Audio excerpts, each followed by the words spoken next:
Sometimes there are topics where it would just be better to talk to somebody rather than my own thoughts and research. On occasion, I'd love to talk to others about what they are passionate about and pick their brains.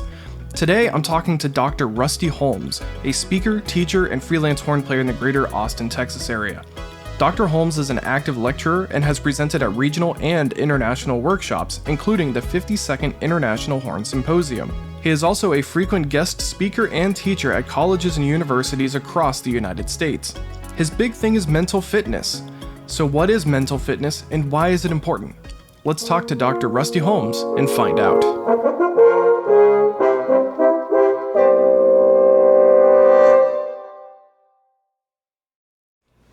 Hello. How are you? Yes, I'm going to steal your intro. I know that is my intro. Hi, hello. I'm doing well. How are you? Yeah, I'm doing great. Wonderful. The rain has let up, so hopefully we don't have too much lightning. Very good. You know, if we do, it'll be like the awesome like background noise, like dun dun dun. Yes. Yeah, it'll be awesome. It'll be perfect. I'll just add in some fake ones. Yeah. So thank you for joining me. This is really cool to get talking about mental fitness. Yeah. Because at least I've never seen anybody talking about it. And then, of course, with everything that's gone on the last year, you've started doing this tour. And I keep seeing posts from other horn professors that I'm friends with, and they're posting how wonderful it was to have you there. So I just want to know what your experience was like with those, and then what brought up... Actually, let's start there. What brought up mental fitness? Like, why did you decide to go this route? Yeah, so it's really funny. The whole like motivational speaking realm started so early for me. My mom was actually somewhat of a motivational speaker, which is funny because I didn't know that until recently. Like she never told me that, but I think just knowing or just having her genes in me maybe made me like want to be in that realm. No idea. The apple just doesn't fall far from the tree, as they say. It's that hidden gene. Right, yeah. So I kind of gave my first motivational speech thing a gajillion years ago. I was like 18, 19 years old, a freshman in college, and we had to do this speech for our college like intro to speech class. I don't know. I had to take that for some random credit. And I had to take a dance class, so I just, know what those weird things are like. Just like random whatever things to fulfill whatever credit. And we had to do this persuasive speech, and people were getting out there and doing like persuasive, like you should sign your kids up for swim lessons so they don't drown, or here's why you should floss your teeth, or here's, you know, all these like really practical things like to do. Mine was, I was persuading the class to take ownership of their education. Like, what 18 or 19-year-old talks about that? So it started like, that was 10 years ago. You know, it was a little baby Rusty just like going off about like taking ownership of your education, taking ownership of your life. So somehow that has just kind of always been my jam. But recently I've kind of developed this idea of mental fitness, and it's just because over the years I've just kind of started developing exercises in my life that have made me mentally fit, and I realized that I was really benefiting from that. And so the way that I like to describe it is, if you think about physical fitness for a second, or at least physical health, think about somebody who is physically healthy. This is somebody who's like going to the doctor whenever they get sick. They are, you know, living an active lifestyle. They're putting good things in their body. They're just like overall generally healthy. You can imagine like what that person does and what that person looks like. Now imagine someone who is physically fit, like into physical fitness, into training their bodies almost daily to kind of outperform someone who is just healthy, you know. And you can imagine like what their bodies look like. They're ripped, you know. Whenever you see somebody in fitness, they have like a completely different look, and also objectively can outperform someone who is just healthy. And I love applying this to our mental space, our mindset. You know, if you think of someone who is mentally healthy, which is such a hot topic, that's finally becoming this hot topic in the realm of music. Mental health, I think, is talked about more and more and more. But if you imagine someone who is mentally healthy, this is someone who, you know, whenever they get depressed, they're going and getting help, whether that's through a therapist or a counselor or whatever. They're finding strategies of taking care of anxiety. They're just generally taking care of mental issues as they arise to keep their minds healthy. I really like the idea of mental fitness. training your mind to outperform someone who is just mentally healthy. And we can just dive into all the different like mental muscles that I think that there are, and all the kind of exercises that I do. But this is what I really advocate for, is mental fitness, working on your mindset every day through different exercises, and intentionally trying to better your mindset and better your mental headspace. And I think that that's important because we're living today. It's just brutal out here. It's freaking brutal. It's just hard. It really is. To be like a person. It's just hard to like get through life. And you know those, I was thinking about this. You know those TV shows where it's like an obstacle course, and like a person starts at one end and like everything is like slippery, and then you have to like jump to this thing, and like everything in the course is like there to knock you out or to make you fall into the lava or like whatever. You know what I'm talking about? I don't even know what that's called. There's Ninja Warrior, and then there's like Wipeout. That's right. Yeah, those. That's what life is. That's what life is. Like totally. Like if you let your mind be idle just for one moment, like self-doubt is there, judging yourself is there, like thinking about what other people think of you is there. Like it's just so quick to try to knock you down, and then you try to like go after your goals, and you realize like that's freaking hard, and then you fail, and then you have to like get back, and like everything, and then your relationships go bad, and everything in life is this huge stupid obstacle course that is just constantly trying to knock you over. And I think being mentally healthy isn't good enough. I totally think that I just want everyone to subscribe to being mentally fit. I think it's really important. So I've kind of developed that idea, and then, took that baby on tour. I came up with what I called a musician's system for success. I kind of talked about all the different systems of habits that I have in my life, and all the different systems of habits we have as musicians, and how to set appropriate goals within that framework. And I had the wild idea. I mean, I'm such a dreamer, I guess. I'm just always kind of like, what's my next big... Hey, nothing wrong with it. I'm kind of doing that same thing here with this interview. Yeah, exactly. So I'm in the game of dream chasing. I just love it. And so I had the idea, planted the seed of like, we're still in this pandemic. This was like last fall. It's like, we're still in this pandemic. Everything's still virtual. I can do something. I can like visit. And so I emailed every Horn college professor person ever, and was just like, hey, I know you don't know me, but I would just love to come talk to your studio. Here I am, whatever. And on some of them bit. And so I went and talked to 20 different colleges and universities on the Horn studios, and it was awesome. It was amazing. Yeah, that sounds incredible. So in terms of the mental fitness, you mentioned a few of the things that you do to strengthen those muscles, I guess. So what would be like something fundamental that you think everybody should do that you think not enough people are doing? The biggest one is embracing discomfort, or being okay being uncomfortable. We're made for comfort. Our bodies are always trying to make us comfortable. But if you're going after any kind of goal, if you're going after anything important in life, even just showing up in your friendships and relationships, you have to be able to sit in uncomfortable moments, and you can get really good at that. So every morning I take a cold shower, whenever I'm like on top of my mental fitness game, it's just like in physical fitness. Sometimes you kind of get out of it, and I have my ups and downs and my routines as well. But I try as often as possible to take a cold shower every morning, just to prove to myself that I can do tough stuff. I do. And doing stuff like I do ice baths. I've gotten into taking ice baths because I'm crazy. Oh, you're insane. Yeah. It's just, I bought my own tub. I'm so excited. For anybody who's ever watched one of my videos before, they've heard me talk about ice baths before. So update for anyone who's watching this video as like new content. Man. I bought my own tub for ice. I'm so excited about it. Wow, that's insane. Yeah, I do. I don't think I could do that. Oh, you can do anything you put your mind to. Don't make me go on a motivational kick on you right now. I'll do it. I'll jump through this computer screen. Don't make me. I'm just going to keep digging myself a hole here. There you go.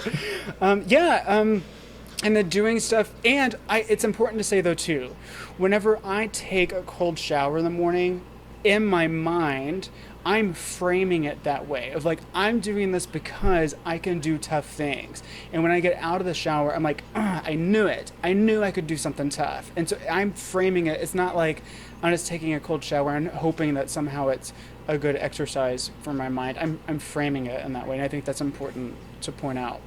And I do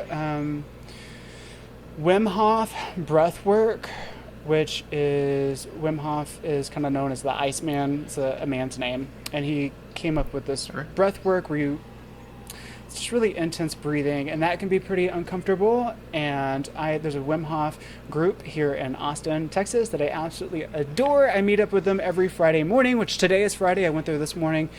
We breathe together, and then we jump into Barton Springs, which is really cold. And it's all at 6:30 in the morning. So it's, again, just like, I can do tough stuff. But, I think sometimes musicians think like, it's so tough to give a recital. How do I get better at performance anxiety? How do I get better at presenting myself or performing in front of people? And that's just something uncomfortable. That takes the same effort of showing up to a hard conversation with your parents, or getting out of bed when you say that you're going to get out of bed in the morning, or jumping into a cold shower. That's the same mental muscle, and you can do exercises to actually build on that. Yeah, so you kind of get that frame of mind of, well, I just did that this morning, what's a recital, Yeah.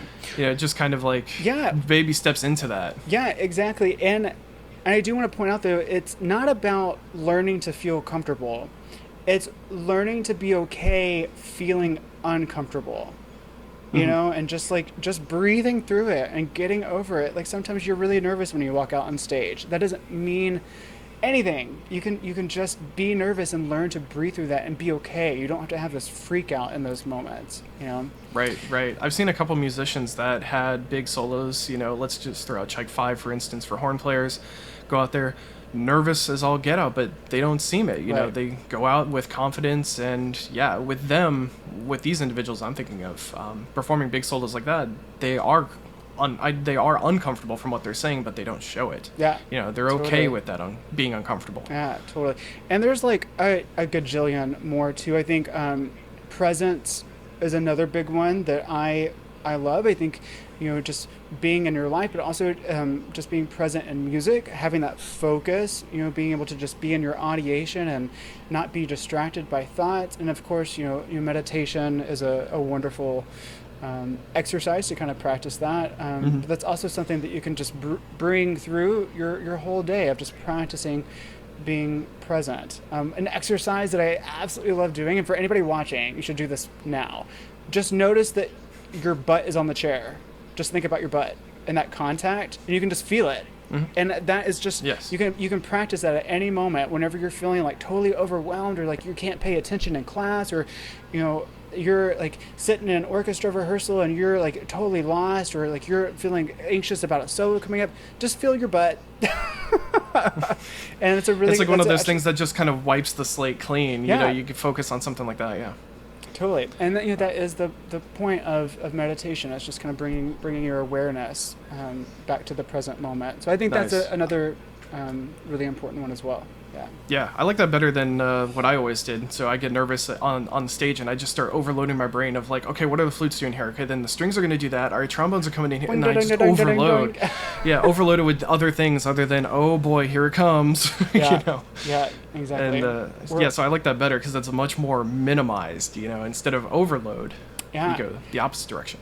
And I don't know, for anybody who's followed my content at all, I'm huge into journaling. I think journaling has probably been the most life-changing thing that I've done as an exercise. And this started, I guess I was a freshman, like over 10 years ago, I started journaling. I mean, I have like about 25 journals filled up. It's nice. It's wild. It's incredible. I just at some point started free writing. I was just like talking about like what I was going through and like all this stuff. Now it's a huge part of my mental fitness routine that I do every morning. I'm journaling. I write my goals every day. I write my intentions for the day. I'm writing my purpose. I have a personal creed that I've kind of come up with, and that I know that sounds like wild, but that's after years and years and years of journaling. I've been able to kind of create thoughts around this. So I have a personal creed Yeah. that I write every day, and gratitude and affirmations. Write all of those every day. Yeah. So this is not like the stereotypical preteen girl Right. writing in the journal kind of a thing, but something at a much higher level. Yeah. Yeah, and it's not that I don't jot down some like stories and like what I'm up to. I like using a journal to do that as well. But if somebody reads my journal, they would get very bored very quickly. It's just like my goals and my intentions and my purpose and gratitude and affirmations over and over and over and over again. So Right. But you never know, like 200 years from now, somebody will find it, buried away in an old house, and it's like, hey, check out these new teachings. yeah, Or they're these like- old teachings, Yeah, actually. they're like, what's gratitude? Oh my gosh. Yeah, but I talk about this a lot. Is that we all know those people that they walk into the room and it's like raining and they didn't have an umbrella and they got in a car accident on the way to school and their dog died last night, like X, Y, and Z, and they still show up with a smile on their face and they're still a pleasant person to be around. Like, that's not by accident. Those people practice gratitude. Those people practice being that way, and that's not just the way that they are. They're constantly practicing doing that. They do that in any situation, and I really do think that that is available to anyone, that you can just practice, You can just practice all these different exercises and get better and better and better at them. It's not something that you just magically, hey, I can do it now, but it's something you start, you work at, and then you got to get over that initial hump of being difficult or being uncomfortable, which goes back to starting out with be okay with being uncomfortable. Right, exactly. Yeah. And I'm really looking forward to some future projects in this. I want to create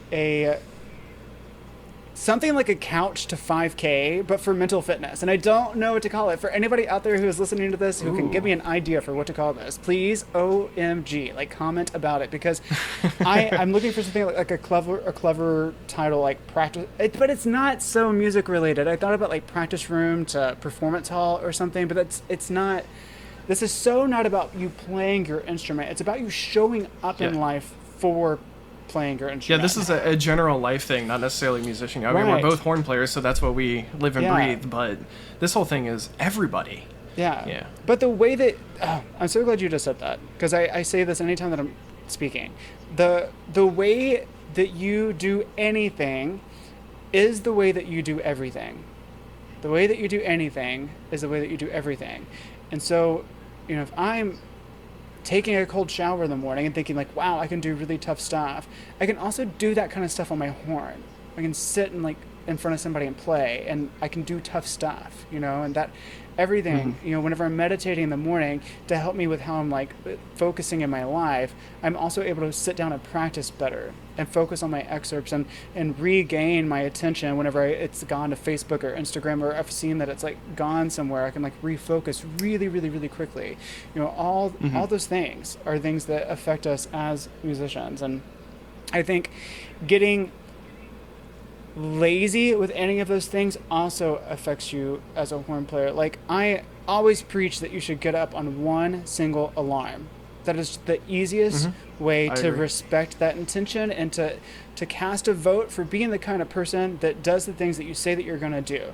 And then, if you get up on time, you're probably also going to get to class on time. You're probably also going to practice whenever you said that you're going to practice. You're probably also going to actually take an audition that you tell people that you want to take. You're going to actually follow through with your intentions. But if you snooze your alarms, if you're snoozing your alarms all the time, that goes into the rest of your life too. You're probably showing up to class late.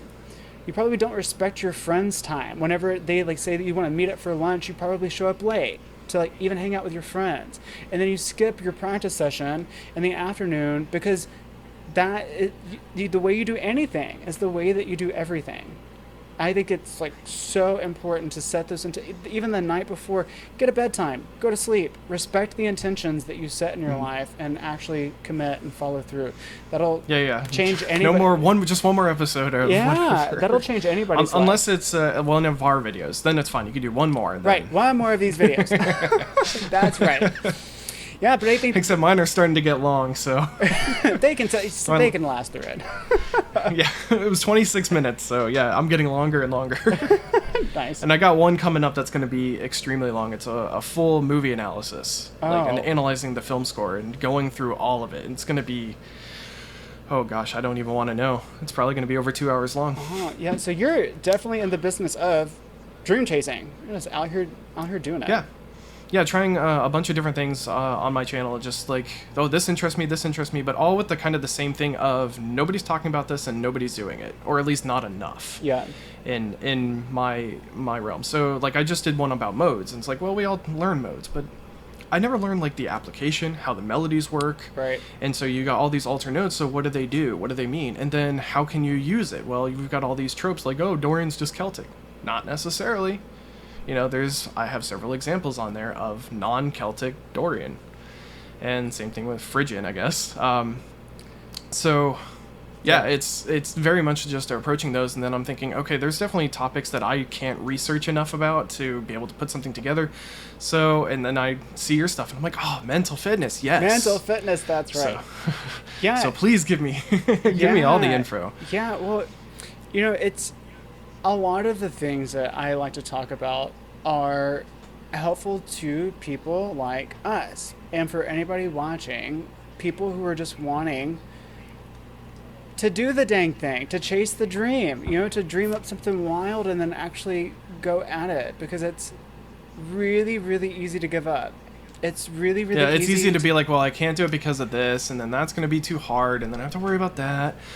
Yeah. Then you end up never doing it. Well, and you know, even taking other people's advice, and people who love you and want the absolute best for you will still accidentally discourage you from chasing what you want out of life. And that's, you know, that's okay. It's not anybody else's responsibility but your own to go after what you want in your life. And that's what I am just trying to preach about all the time. A lot of it's for me.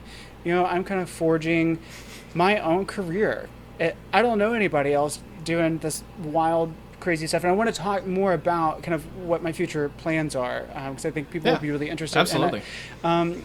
But that, you know, all the things that I'm preaching about is to help people just keep going and not give up, and, you know, have the resilience, the fitness, the endurance to be able to last the process of chasing wild goals, achieving all the dreams that you want out of this life. You know, anything. I think it's like Hogwarts out here, you know, like anything that you can imagine, you can just like cast some spells and make it happen. You can just manifest your life in that way. So all the stuff that I talk about. Speak my language there.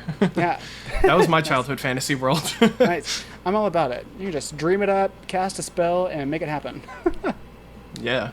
So before we get on to future plans, I want to know about the tour in terms of what you saw in terms of mental fitness with students. What are you seeing in all of these horn studios, and that you worked with? Like, well, are there any common trends? We're in such a. I did that tour in such an interesting moment of life, because it was in the pandemic and people were feeling so low about music. I mean, some people were just thinking like the career just wasn't going to exist anymore, and you know, motivation was at an all-time low. And something that I was kind of talking a lot about, and something that I've realized, is that people do not have a purpose in what they're doing in general. Gotta find my purpose before it's too late. People do not know why they are showing up to the things. They're just following this path instead of thinking of like, this is my journey, this is my path, and taking ownership. Wow. throwback to when I was 19, taking ownership of their life and their education. Instead, they're just kind of going through, like, I know that this is the steps it takes to be a band writer, and so this is what I'm going to do. Or these are the steps it takes to be a horn performer, and this is what I'm going to do. And the pandemic took away all of our extrinsic motivation. All of our recitals, all of our lessons, everything was stripped away, and all people were left with was their intrinsic motivation. I mean, think it back to the shutdown of when no one had like anything to do except stare at the wall, and people stopped practicing because they had no reason to. I did. I took almost over a year off. Yeah, I mean, I think people just didn't have their intrinsic motivation, and so for all these students who are like going through school saying that they want to have this career in music, I think that was really shocking to them, and that was something that I felt like I was able to kind of help with and impart some ideas about of how to find your purpose. You know, asking the right kind of questions of, you know, what are you doing music for? What does this fulfill for you? You know. Because I think a lot of people get into music because it's easy. They were probably good in high school, that's fine. There's no judgment around that. It's great to follow, to pursue things that you are good at. That's of course a really great thing. But then I think, students wind up in college and they realize that the only reason that they're doing music is because they were good at it. And, when everything externally what else am I going to do? I'm good at this, might as well keep it going. And then when all that extrinsic motivation gets stripped away and you're left with that's the only reason is that I'm good, and I think a lot of students had to sit in that. So that was the biggest thing that I saw on the tour that I did and talking with different students was just they hadn't really thought a lot about what their purpose is, and because of that there was no motivation to practice. Yeah, and I think this goes with a post I saw recently where somebody was talking about getting a performance degree, and I was really quick to chime in to say, don't. I have a performance degree for a bachelor's and a master's. That gives me nothing. Yeah. I can't do anything with that. I can teach adjunct at like a community college, basically. Right. Or if like a bigger university, which did happen to me, they're like, oh, we need somebody now, and I got to teach oral skills for a year. Nice. But that was it. Like, that's all that my degrees can do. And so having a purpose going in. So if you're going into college getting this degree, what is your purpose? If you're just going in for performance, that's not going to get you very far. My recommendation for undergrad at least would be put it into something else. Are you kind of interested maybe into teaching? So how about an education degree? How about, you like composition, so you like writing music. Let's do a composition degree, or music tech. Like, there's a lot of different options. For me, music tech is what I would have done if I went back and did undergrad again. I would have gone to the same school, would have done music tech, and I think I would have liked it a lot better. But, it is what it is, but that's my recommendation. Like, have a purpose. Yeah. You don't want to just go in with a generic degree going, I'll figure it out when it happens. And that was exactly me. And a lot of my life and career was flying by the seat of my pants because I had no purpose. Yeah. Now I actually do. I know exactly what I want to do. I'm liking making these YouTube videos. I'm loving performing. I'm about to start a new job, which I'm really excited about because that'll give me that daytime stability. So it's really uplifting me, giving me a purpose. Awesome. Love to hear that. And I think that's good representation for people too. That's part of it. I've been active on Instagram. I've been active on social media, kind of. That is a weird thing to kind of get into, YouTube land and social media, because it's easy to get sucked into it. And I don't know, I feel like a lot of what I preach is like avoiding getting sucked into those kinds of things. So it's a fine line to walk. But oh God, I just lost my train of thought. I hate it when that happens. Well, I'll run off with it. It's a good tool to use, but you don't want it to take control and take over. Yeah. That's my initial thought. Yeah, totally. Oh gosh, I just totally forgot. Oh, I know what I was saying. Love it when it comes back. I like being representation, and I like putting myself out there because I feel like my Instagram is very raw. I'm just like, those live sessions that I do are so ridiculous sometimes. I'm just like, Paul's phone to check. Yeah, they're ridiculous. They're just totally me. You know, I'm not hiding anything. But I think that helps people. That helps younger people who are like, how do I have a career in music? Oh, like, I'm doing okay. And I have no idea. My career is like so like hodgepodge, like whatever I can find to throw in my career, I'm doing that. Right. But, and I think that's something that a lot of young musicians need to keep in mind. It is very rare for a musician to have one single job. Yeah, totally. So even before I got this day job that I'm going to do, I was performing, I was teaching, I guess it was just performing and teaching, now that I think about it. But it's, what am I teaching? I'm teaching a master class. I'm teaching private lessons. Where am I doing this? I'm doing it at multiple locations. I'm teaching a college course, which I got to do once. So I just made the decision to pull the switch to get a full-time day job. And I know other musicians that have done that, and I want to say it's okay. Yeah. You can have a day job that has nothing to do with music. It is okay. Yeah, totally. As long as you practice. Whatever. Yeah, that's right. You know, we're all just, no matter what your religious ideas or philosophies are about life, you know, I think everybody can agree. We're just like floating on this big old rock in space. And we're only here for like a little bitty blip of time. You just gotta do what makes you happy. Like at the end of the day, you just gotta do what makes you happy. And I think people really subscribe to the labels of like being a musician, and I went to school for being a musician and it means X, Y, or Z about me. If I quit that, and like it just doesn't mean anything. Yeah. Yeah. And I know a handful of people that I went to college with for music degrees that are not doing music anymore. They've sold their instruments even, you know. Totally. And that's okay. It was really funny to have some students say they're going off to college and they're like, I'm afraid to say, but I just don't want you. I'm not going into music, and it's like, yeah, it's fine. Yeah, music's not your thing. Go do your thing. It's okay. I know, that's so funny. Follow your dream. Follow your passion. Don't follow mine. That's right. Yeah, there's a lot of shame. And especially some of my students, I'm like, that's good. I don't need the competition. That's right. And that's a good joke that gets them to laugh it off. Yeah, and it's like, oh, okay. That's right. They're like, oh, okay, heard, got it. Yeah. Especially in some regions where it's oversaturated. Yeah, got so many musicians fighting for the same thing. So it's definitely diversify, and that's a video that I want to do. So we can jump into future projects here if you want. Yeah. I want to do something about the diversification of your music career, of the different types of jobs that you can do.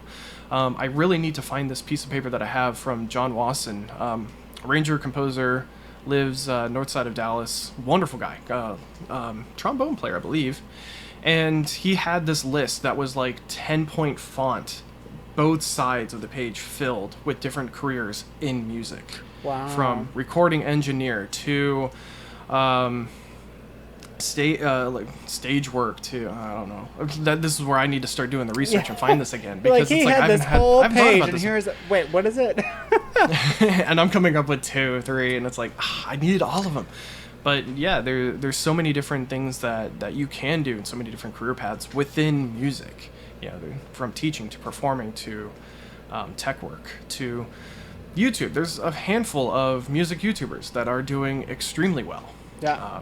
For what they're doing, you know, and they each have their own little niche thing, from like Adam Neely sticking primarily to like bass related stuff, where me and I guess kind of you are sticking to horn related. But then I'm trying to think of who else. Like Sideways is more on like musicals. Then you've got 8-Bit Theory, which is video game music. Yeah. What does 12 Tone do? 12 Tone is, I guess, more like modern rock kind of stuff. Yeah, I'm naming a bunch of channels. You're like, I've never heard of them. Nope. I did. But I've looked around at different channels just to see what's everybody doing, and I wanted to do something unique. And it's like, wait, why try to find something unique? Do what you love, what your dream is. And then I also realized, well, topics that nobody's talking about is interesting to me. I want to do the research into that, so it ended up going hand in hand for me. Yeah. But. And there's room for everybody. You know, there's room, even if somebody else is already doing it, there is still room for anybody out there that's wanting to chase the thing. And I do want to give a little shout out to orchestracareers.com. They offer lots of resources to people who are looking into arts management and kind of the the back of house type of the behind the scenes of how orchestras and bands and the whole music world runs. So it's a really good resource too to check out. A little bit of a teaser, an interview coming up for me. Oh, is wow. with somebody who has worked with marketing. So yeah. Awesome. Perfect. So I'm looking forward to that one. Perfect. Yeah. And so for me, some future things that are coming up that I'm so thrilled about. I'm just over the moon about all these like new projects. I'm going to be going on tour again as long as this pandemic decides to actually chill out in person. And I want to run mental fitness retreats or mental fitness workshops with first just Horn Studios. And it's going to be a big like community builder. You're going to get to know your studio mates really well. You're going to learn how to openly communicate with each other. You're going to learn how to do really tough stuff together and support each other, and just all the mental fitness things we're going to talk about it. It's going to be awesome. I'm so thrilled about it. And then after I kind of figure out how to do that, because I don't know how to do that yet, then I'm going to kind of offer that to schools of music, I think, and kind of do it on a larger scale. Also go to music festivals and do it with some of the people in a music festival and kind of offer it as like an extra course. And International Horn Symposium, I want to go, and so a studio can choose to like sign up to do a workshop with me that goes for the entire week of the Horn Symposium. And like every day you'll check in with me, we'll go through mental fitness exercises, and then like you'll have like not like homework, but like you'll be able to like talk about things with your studio mates as you're going through the workshop. And usually studios are like staying in the same hotel together, so they're able to kind of do some of this work together through this week. So I'm just so excited about it. I think it has so much room for growth, and it's just all stuff that I'm really passionate about. It's what's gotten me to this really sustainable, fulfilling career in music. Like, I don't burn out. I know how to avoid burnout. I just don't. I have a skill set, and I'm just so passionate about sharing that with other musicians. I think it's just totally my calling. So I feel like finally I have like this idea, this seed that is really resonating and really aligned with everything that I want. So I'm just thrilled to start that. Yeah, and you actually just brought up a really interesting topic of burnout. And so I'd love to talk about that really quick, because I just hit that. It didn't really hit me until everything shut down. And then I lost all of my work for a year and a half that I had pretty much set up. But I realized I was getting burnt out from all the driving that I was doing. To make everything work the way that I needed to do, I was averaging 37,000 miles a year. Ooh, I feel that. Way too much driving. Yep. And I did that 2 years in a row, and it was like, okay, I got to change things up. Income was not as high as I wanted, so I knew I needed to add more, but it's just like that means more driving and trying to figure things out. So I got burnt out and decided, you know what, let's figure something else out that's going to work with everything that I want to do. But in terms of mental fitness and mental health, really, what are your thoughts on burnout and how to deal with it when it happens or how to avoid it? Yeah, so this is a huge can of worms. I'll keep it really short and concise. But so mental fitness is a single system in my life, and this kind of goes back to what my whole tour lecture was about. I've identified 12 different systems in my life. My work life, morning routine, night routine, physical fitness, mental fitness, financial fitness, friendships, hobbies, what I do on my leisure time. So all these things. And this is a little much for people to, but what I've done is I will workshop myself, and I'll kind of take myself on a retreat, which I'm doing this weekend. I'm so excited. I love it when I get to do it. But I sit down with all of my systems and I see what's working, what's not working, what's going on.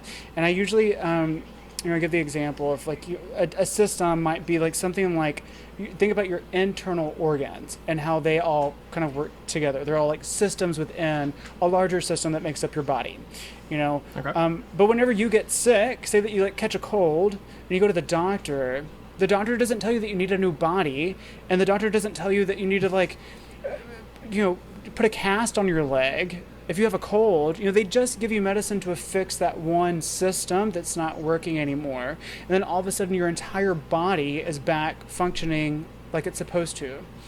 Same thing with like an engine of a car. If you're broke down on the side of the road, say you have a flat tire, you don't need to change anything about your engine to get your car back going. All you got to do is like change the tire, and then then your car's back working like it's supposed to. And I think the systems in our life work that same way. Sometimes it feels like burnout, for instance, can feel like I need to revamp my whole way of living. And I think there's a way of kind of addressing a single system in your life, and then that gets your whole thing back up and running in this really efficient way. And sometimes it's like things you didn't even know. Maybe it's like physical fitness. Sometimes whenever I finally get my butt to working out consistently, my whole life changes. All of a sudden everything feels easier, and I'm showing up better at work, with my students, and I feel like I'm able to save money. I'm not me working out is keeping me from eating out so much, and then all of a sudden everything is just wow, working really efficiently. So that's a major thing for me, is in avoiding burnout. Is not mental fitness is its own system, and I think that if people do not have a skill set around practicing exercises for your mental fitness, that is way up there on the priority list. But there are all of these other systems that you can identify in your life that will be life-changing if you just address them. Sometimes it's like a toxic friend. Sometimes it's you can't stand the way that your mom talks to you whenever you're on the phone with her. Sometimes it can be these tiny, tiny little things, and if you fix that one little thing, your entire life is better. So I love workshopping myself. I'll take myself on a retreat and dig into every system and list out the habits that I have with those, how I'm showing up for those, what my goals are within those. And then within that, I also think it's really important to set process-oriented goals so that you're doing things, you're taking action rather than these abstract result-oriented goals. I'll end that there because that was my whole lecture, what my lecture was about. I can go on about that forever. That's a really big thing. But I think that's a really great way to avoid burnout. Yeah. Yeah, that sounds great to me, because thinking of my situation and realized that I was getting burnt out, thankfully for the pandemic, I had that opportunity. But what about people that are busy in school, constantly trying to practice, got all their schoolwork? How do they take that moment? Is it an hour? Is it a full day? Is it a weekend? Is it take full advantage of fall or spring break? Yeah, I think our brains are pretty quick, and I think that if you're getting there's this really great quote. If you feel like you don't have enough time for 10 minutes of meditation a day, you should meditate an hour a day. And I think that applies, because yeah. And I think that applies to this too. If you feel like you don't have enough time to sit down and work on yourself, you need to sit down and work on yourself. Yeah. I think one of the biggest things that we have is getting that organization down. I don't have any time to do this. I'm sure you do. I think it's such bull crap. Whenever you're scrolling Instagram while you're using the bathroom, get up your notes instead and write a couple of affirmations, or it's easy switches. Yep. But we are we're constantly just bombarded by, and we're living through that. To bring it all full circle, we're living through that. What do you call it? The obstacle course thing? What was it called? Oh, the Wipeout. We were living through an episode of Wipeout. Yeah. That is our life. We're just trying to not get knocked over, and everything is slippery, and everything's trying to knock you over. So, yeah, that's my 2 cents on that. No, but I greatly appreciate that, and so it's very enlightening to me to see that kind of what I just did is very much what you just talked about, but you just gave me a few ideas of what I can add to myself. And of course, to everybody who listens to this or watches this, to give them some ideas of how can we get back on track. If you're feeling depressed, you're feeling kind of burnt out, especially now, we should be ramping back up fingers crossed, in 2 months where orchestras are coming back. I've signed some contracts. It's like, let's go. So hopefully this would be a great way to end all of this, to take that second, get yourself, your mental health in order to get back into everything for school, for people, or jobs, careers, whatever. Yeah. I think that's fantastic. Totally. And very much worth it. So thank you very much, Rusty. I am so happy that you joined here. Thanks for bringing me on. I love to just go off about all this stuff. It's always fun for me. Oh, yeah, absolutely. And if you ever come up with any other things, like, I'd gladly have you back. Awesome. Perfect. Thank you so much, Rusty, for joining me today and sharing your thoughts. If you want to find out more about Rusty, I put a link to his website below. He also has a YouTube channel with a lot of motivational tips that I'll put down there as well. So what are your thoughts on mental fitness? Is that something you work on every day? Also, who else would you like me to talk to? I have a few more lined up, so stay tuned for those, and I'll see you then.